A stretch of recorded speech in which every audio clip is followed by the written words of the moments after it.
what is expected is you follow the rules and regulation, you follow the constitution of PDP, the way it says that the flag bearer should emerge. So my worry is there was a serious violation of the constitution of the PDP itself, which allows delegates to be, the people that will elect flag bearers. Out of the larger delegation, there was also manipulation of, selecting only 3 out of them. What was the criteria? Who authorized that? And who actually legalized it? So could there be any repercussions for this? Of course, there will be repercussions, because if candidates take the matter to court, it's going to be a litigation. Because the court will investigate whether the constitution actually is followed or not. And if it is not followed, they may nullify it, which may affect the capacity of the party to be represented during the 2023 election.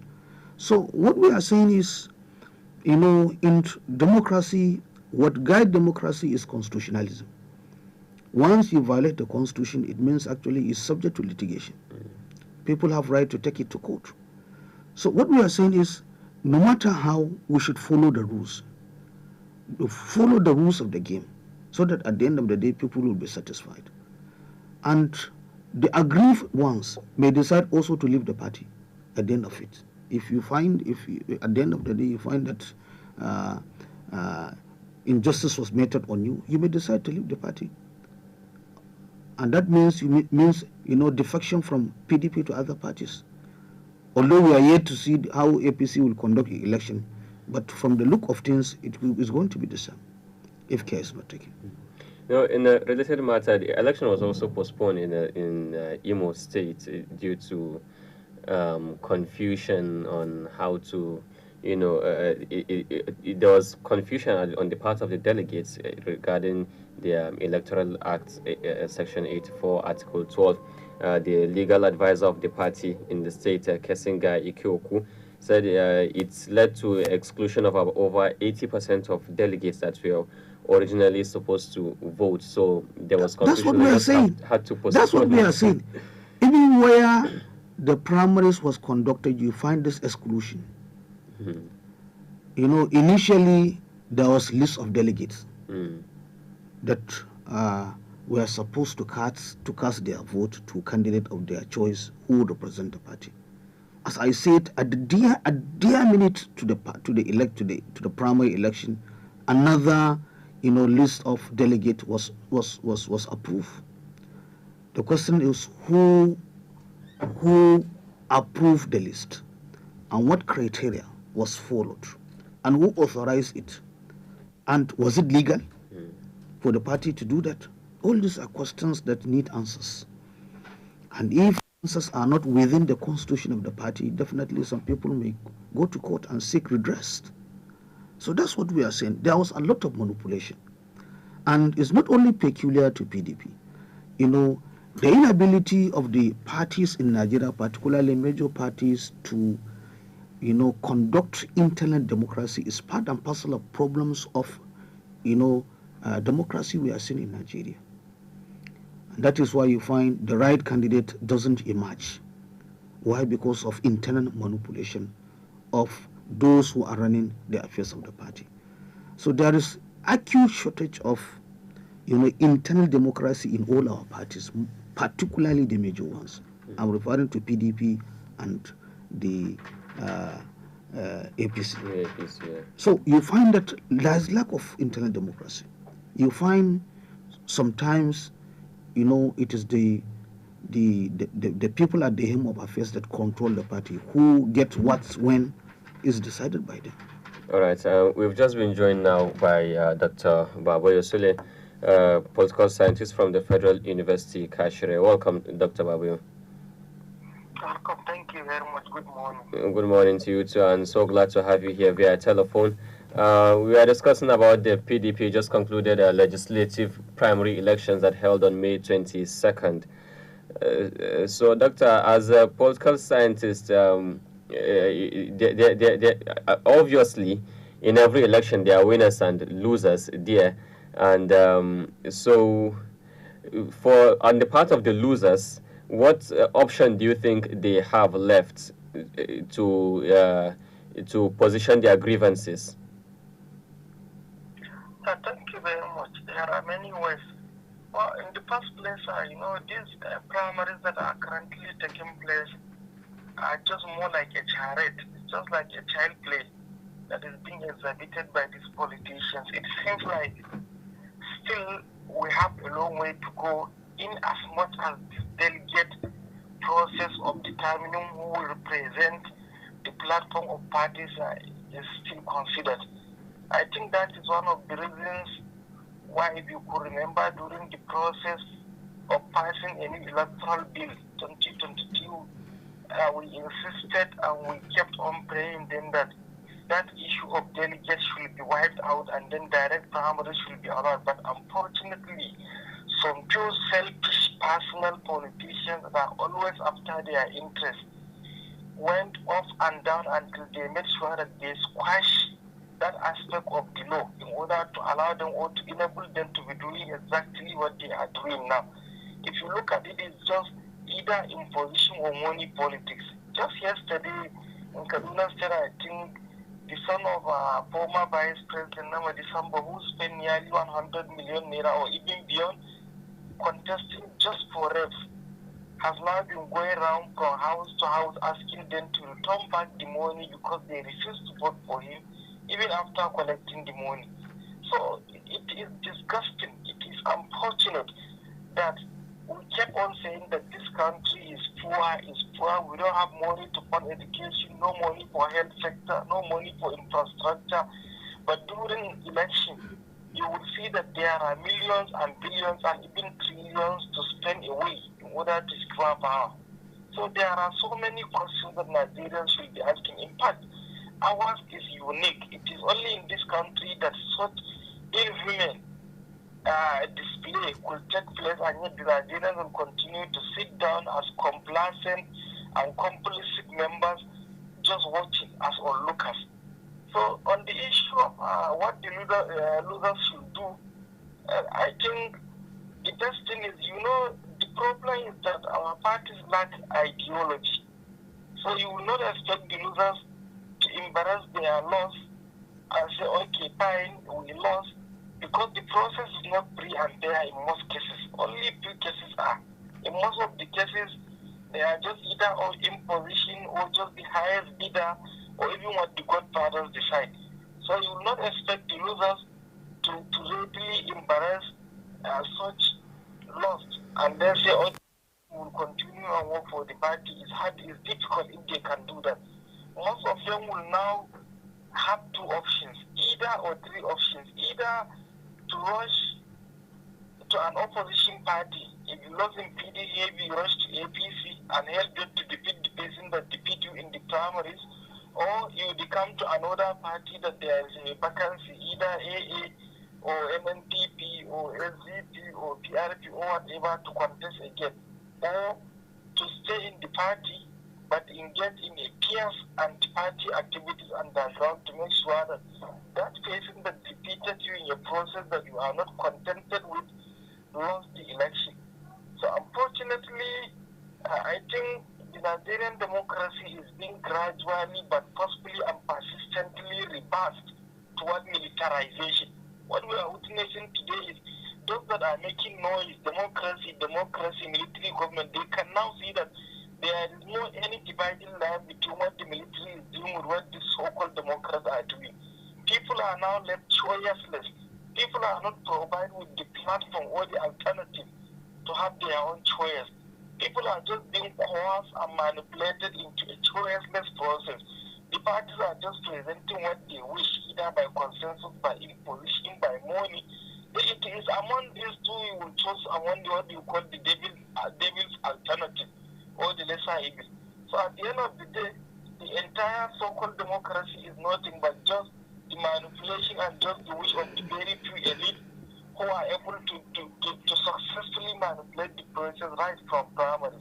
So therefore, do not expect the losers in a zero-sum game like Nigerian environment to just fold their hands and just think that they will just support their parties. Most of them will not do that. Few can, but many will not. All right, Doctor, for so long, Nigerian politics has been characterized by violence, yet in the 21st century. What do we do to save face or amend our reputation globally? Well, what we are going to do in order to ameliorate or rather to eradicate violence, money, politics, imposition, manipulation, that's why I'm adding, because this violence is disentangled with the other element that I just mentioned.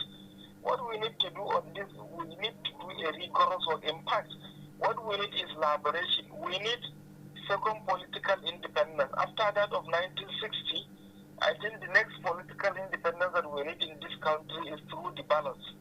And this independence through the ballot is not going to be easy actually, in as much as these giant parties like APC and PDP will continue to be there, this same crop of politicians will be there, this same class of voters with the same mindset, with the same ideology, with the same attitude will be there. There is nothing we can do. In fact, we will even be drifting from a better to a worse as we are just witnessing. I think what we are going to do is emancipation, and this emancipation is a collective work. It involves you, the media, it involves we, it involves the voters, it involves virtually everybody. Everybody should come on board. And in order to do that, I think, honestly speaking, I don't want people to despair, but I will have to say it this way: we should forget 2023. Allow them to do what they wish as they wanted to, but immediately after 2023, we need to have a choice. Either we should look for one of these smaller parties, develop it, engage in mass mobilization, or we should register anyone, engage in mass mobilization in such a way that by 2027, it's either you belong to the mass movement or you belong to there, then we dump you there, we retire you there, then we come up with a fresh movement and mobilization. Unless and until we discard these parties and this set and crop of politicians, you should never expect anything better. But at the same time, it seems we cannot discard the voters because it is we also need to discuss our attitude and political culture and invite new ones. Money politics, we shun it aside. Political violence, you can never get rid of it because politicians always benefit from it. Just some 2 days ago, like 3 to 4 days, there is one Islamic civil society organization which organized a program on drug abuse to sensitize the public. There they were saying that they invited all the politicians in Gombe State from the councillor up to the highest rank. But unfortunately, only one councillor out of all the elected and appointed politicians appeared there. I now responded that, how do you expect them to come here when they are trying to make sure that they utilize maximally these errand boys by allowing them to take the drugs and do whatever the violence in order to win at all costs? You are coming here to sensitize them and to do nasiya for them not to do it. You are running in parallel, in opposite. You will not expect them to come.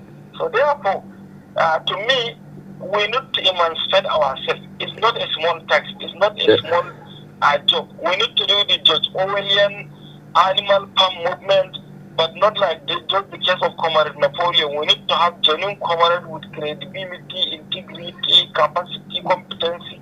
In fact, what we need to do is we should not allow the choice of who will represent party platform to be on the hands of parties. We should have a party that will make sure that it is the voters that will directly mobilize and determine who will. That is just what we need to do. As from 2023, we need to change this process entirely. Dr. Babu, I want to get you straight. You are calling for changing political parties or changing its entire set of politicians? The politicians, the political parties, and the attitude of the Nigerians or the voters, all these things need to be changed. The politicians, this crop of politicians, this crop of this one that had been recycling power among them since 1990. You mean the old school politicians? if you are to characterize, Yes. if you are to categorize them like that, the old school politicians, so like you are calling for the like a new set of a new generation of politicians, probably Of course, the youths. yes, many will say, no, this youth cannot. Even the youth are worse. Let them come on board. These ones too were youth before, and now they are worse. And look how they turned out. So, all right, go ahead. What I was saying is, even the current octogenarian politicians were youth before. During their youthful days, they were better. Now they are worse, giving us terrible leadership. So let the youth of today also come, so that when they grow up, even if they will give us the same terrible leadership, at least we need to replace these ones. We need to replace these parties that have no respect for the voters. They have no respect for your choice. They have no respect for your liberty and freedom in democracy. We need to replace our attitude of giving up and allowing them to do what they wish. What I'm saying is, immediately after 2023, we either adopt one of these smaller parties and mobilize the masses, the electorate on this platform, or we register a new party. We totally discard this one, and then we block this old one from rushing to come and join this new party in order to continue what they are doing. Let us push out the leaders ourselves. Let us sponsor them to contest in 2027. Retire these ones. It is allowed constitutionally. It is allowed by law. So it's our own legal right. Let them do what they wish legally. Let us do what we wish legally. But we must retire this crop and their parties. Otherwise, there is no hope for this country. They will continue to engage corruption scandal, ASU strike, decaying infrastructure, declining electricity supply, and so on and so forth. So many other, when other countries in the 21st century are moving toward ICT, internet, trying to go to the galaxy system, we are still battling with security, with electricity. What can this crop of politicians present to us that they haven't present before? They are pale ones, so let them go. Dr. Babio, lastly, before I let you leave, your last comment made me ask this question. I mean, I made election frenzy. It seems like, there's still a lot of insecurity going on, and corruption at the helm of affairs. Recently, Boko Haram murdered 40 people in Borno State just 2 days ago, and the 12 people were killed in Katsina State. Talking about the kidnapped Abuja Kaduna train victims, the terrorists have threatened to start taking them out after 7 days, and we are not even going to talk about what the killings by pop group, and there's also a lot of corruption.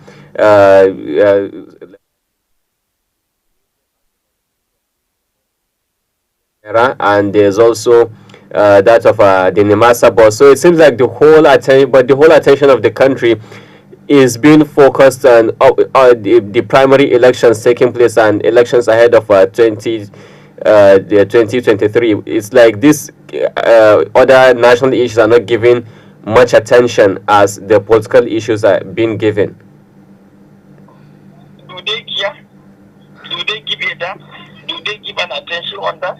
All that they are after is just after the power. After this, nothing more.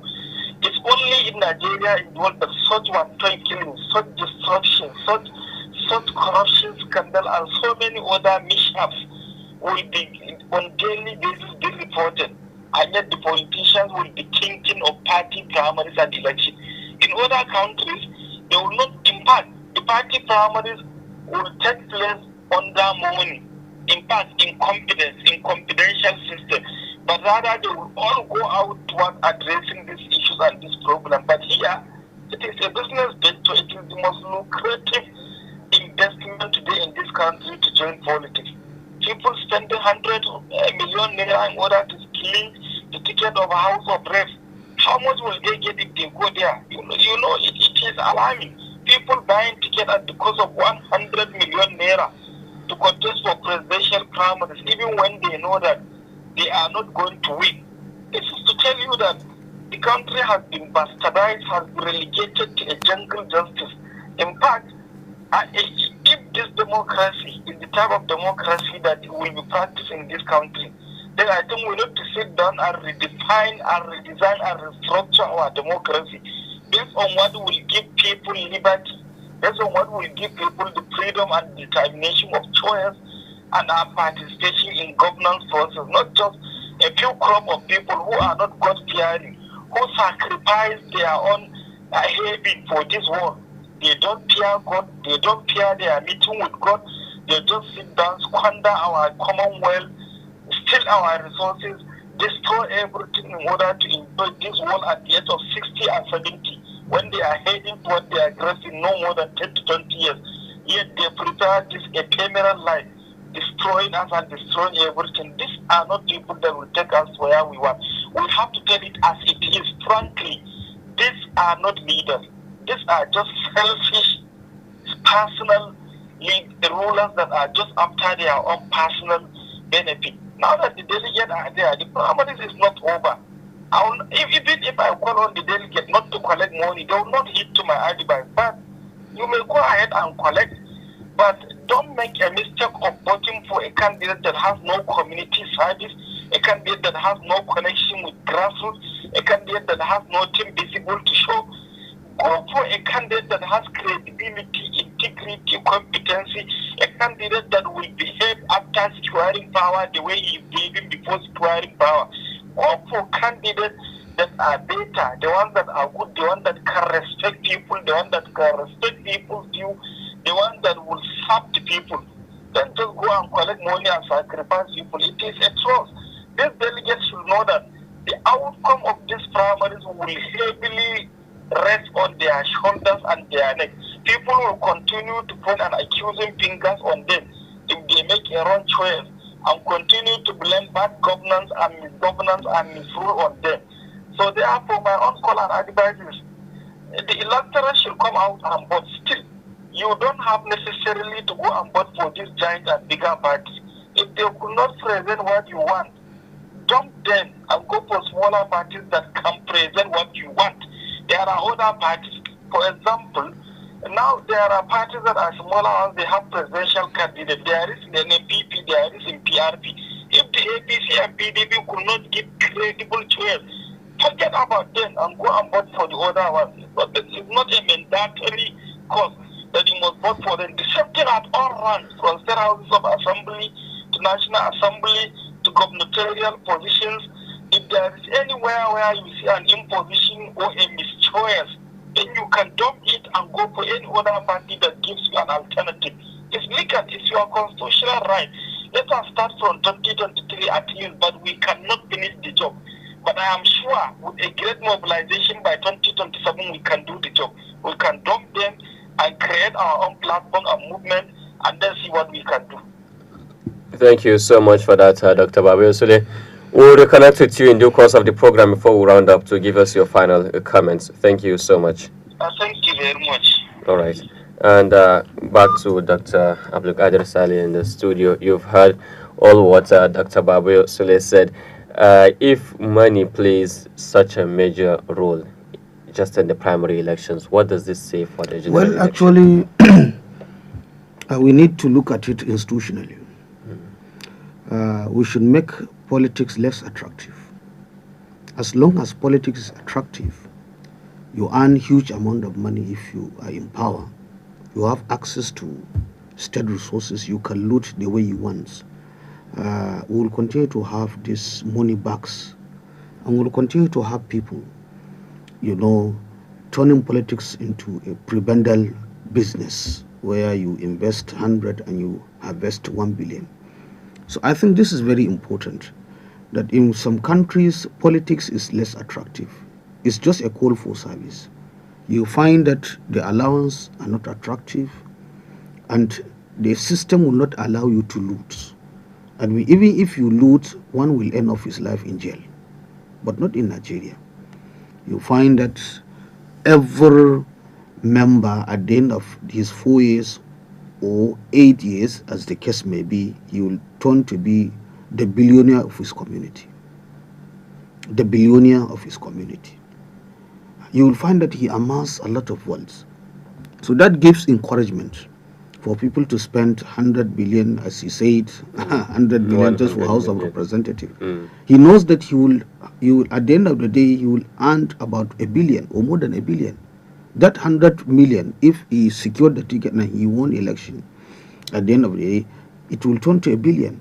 So until we make politics as a call for service, not as an investment, and we now reduce all the paraphernalia that is attached to all these positions, that is when only people that are ready to serve will come and go into politics. But now we have all sort of people. Why? Because it's attractive. It's the only way to earn money quickly. You're talking about slashing down their salaries, but do you think it will fly with them? Of course, it's the people of Nigeria that should force that. We elected them, and therefore we should force that. Let's make politics attractive. Let's have a situation whereby their allowances should be reviewed. That's what happened to Ghana. The president of Ghana single-handedly reviewed the allowances of the assembly members and other political office holders. I expect a good president to do that, through conniving with the people. If they refuse, we should go to Abuja and continue to demonstrate until actually we achieve that aim. They're calling for it. So what we are saying is, with visionary leader, we can force them to do that. We should cut down all things that are not necessary. We should allow it to be a service to Nigeria, not way and manner you will make money. And a good leader will do that. A responsible leader will do that, as it happens in Ghana. If Ghana achieved that, why Nigeria? So it's possible. It's something that is surmountable. But the way and manner we are doing politics, we allow politics to be, a way and manner you will amass wealth. People will continue to spend money because they know at the end of the day they will benefit from it, and they will become billionaire and billionaire of their communities. So you do see hope for Nigeria after all? Well, for now, I'm not seeing any hope. The reason is, if you look at the two parties, those who are conversing to become one position or the other, particularly the president of the country, who is the overhead, I don't have confidence in all the candidates, particularly the major parties. If you look at the candidates that are vying for the seat of the president in APC, honestly speaking, I will not vote for any one of them, because I don't have confidence that he will deliver. There are about 23. Of course, all of them, in my opinion, they are just rotten. That is why I don't have confidence in 2023. If you look at the PDP side, most of them are people that are failures. So in all the major parties, I'm not seeing a candidate that confidently I will cast my vote for him when it comes to 2023 and expecting good things to happen to Nigeria. It is very, very unfortunate that the system could not allow good people to emerge. People that when you look at them, people respect them, etc., etc. We don't know what will happen. With this fight against corruption, many of them may not even scale to be qualified by INEC to be the flag bearers. Because particularly if one is found wanting of corruption, they may disqualify him. So you are seeing people that, looted our resources, underdeveloped Nigeria, parading themselves, to converse for the number one citizen of Nigeria. Honestly speaking, I don't have any confidence, but I don't have any choice. Okay, and now let's go back to the voting process itself. In Cross River State, there was a delay in the primary elections due to logistics problem.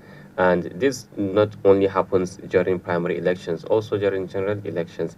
And if we can have issue of logistics at the primaries where you have just a few hundred people voting or a few thousand people voting, what about when you're about to conduct a general elections in the states where you have maybe close to 1 million people voting? And this issue of logistics it's an extant problem in Nigerian This is politics. to show how unserious we are. Is it just maybe lack of preparation, or do you sense some kind of manipulation in order to manipulate the process and give one candidate an upper hand, because like if you are conducting elections in the ward of your opposition, and there's delay in voting, you can allege that he can allege that he is being singled out, his word is being singled out for that. Let me tell you, this is a clear exhibition of our character, the character of Nigerian citizens, the character of the state itself. We are not serious at all. And that is why we are on the double up to this moment. You know, how can somebody divert 80 billion? How can somebody, just one individual? Well, it's still under investigation. Yes, the allegation. Matter. Yes. That's allegation of diversion of 80 billion. Are you following? At the time when the Nigerian universities are closed for over 4 months. So we are not serious in anything. Are you following? Had it been actually in advanced democracies, in advanced serious countries, one, the Minister of Education by now must have resigned because he has failed. Because Nigerian citizens are paying him salary because to take care of education. If he cannot, then he should resign. By now, the Labour Minister must have resigned. By now, many people that are stakeholders must have resigned because they have failed. So this is a character, a typical character of the Nigerian state and the typical character of the governing elites. They are not serious at all. And that is why Nigeria continues to be in this state. So no matter how many time you will give for them to prepare for election, you still see the same result, because it's the same people. So the same people, the same result, the same country. So until and unless we are serious, we will continue to have this. Serious countries in 20 years, look at how Turkey actually move. Very fast. Erdogan is doing the needful. And that is why Turkey now is recognized. Look at India. Look at countries, I will mention many countries that are very serious. The leaders are serious, so therefore the citizens must be serious. So if leaders are not serious, who will be serious? So you will continue to see the same result because it is the character of the state and also therefore the character of the citizens themselves. And until and unless we have it right, if care is not taken, forget about 2023. As I said, if these people actually that are conversing for their parties to give them the flag, actually I don't have any confidence in all of them. All of them. In my humble opinion, I will not cast a vote to any one of them because it's like committing political suicide. I'm promising bad leadership for another 4 years. Okay, we've been reconnected with Dr. Babu Yosule. Dr. Babu, in a few seconds, give us your final comments. What would you have corrected in the concluded primary elections? Everything, actually, everything. First, this primary election should be also from the delegates. There should be nothing like delegates in primary election in Nigeria because it seems like just some few group of people are being empowered to be politically enriched temporarily for a short period of a time during every state season of the election. So this should be wiped out. Parties that are serious or any party that is henceforth aspiring for people's vote must conduct their own primaries directly by allowing people at ward level to determine who will represent them at the party platform. So any party that is not ready to go for that, people should totally avoid that party.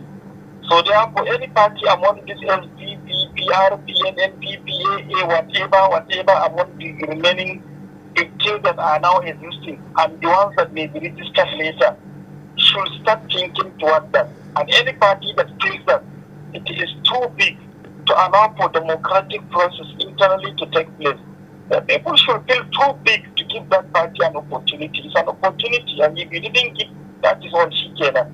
And secondly, I will still call on these delegates. They should fear God. Even if they will not listen to me, even if I advise them not to collect money, they will never listen to it. They will definitely collect back. Even if they will collect, let them emulate what happened in Kaduna State yesterday. Somebody dashed over 100 million naira, the son of a former vice president. They received the money, but they refused to. He scored only 2 votes, which means all the delegates collected the money and decided to vote for a better candidate than him, maybe. So in this case, other delegates here in my state and any other state should emulate and do the same thing. They may collect the money, but they should make sure that any candidate that they will vote for at any level, apart from what happened previously, from today what will happen continuously, he must be credible, he must be competent, he must be capable, he must have a track record of community service, he must be a leader that is serious and ready to lead, and that is it. And then finally for the voters, the electorate, I will still encourage them to continue to go and do their own voters registration. I will encourage them to go out and vote. For the parties, they should look for a lesser evil for now. In any party, forget about party, they are all the same thing. Those that were in PDP some years back ago are now in APC. Those that are in APC some years back ago were in PDP. They are all the same thing, all the same people, the same character, the same politics, the same stealing, the same. All right. The same corruption. I think we get where you're heading, Doctor. Yes. Please, just vote for a candidate irrespective of the party. All right. From 2023, we must do mass mobilization. We must do that, otherwise we have no hope for rescuing ourselves from the jaws of these sharks that are busy sucking our blood irresponsibly. All right. Thank you so much, Dr. Babu Sule. We really appreciate your comments. Thank you very much. And ABDULKHADIR Sule, I'm obliged to give you a few seconds, even though we are out of time. What I believe is change is a gradual process. We'll continue to pursue changes here and there. But the truth of the matter is we are praying that maybe miracle will happen, that comes 2023, Nigeria will have a leader that we deserve. All right, so in the next coming 10 months, we hope to see that miracle happen. Thank you so much, Dr. ABDULKHADIR Saleh, and also Dr. Babu Sule, who we connected with him via telephone for this program. It's nice having you here, Doctor. Hope to do this again sometime in the near future. And that's going to be the end of Viewpoint for today. I am UMAR FARUQ AHMAD. See you next time.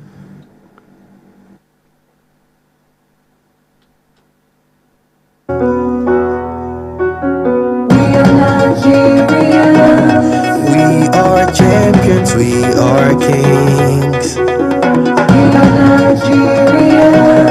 There's no height that we can't reach.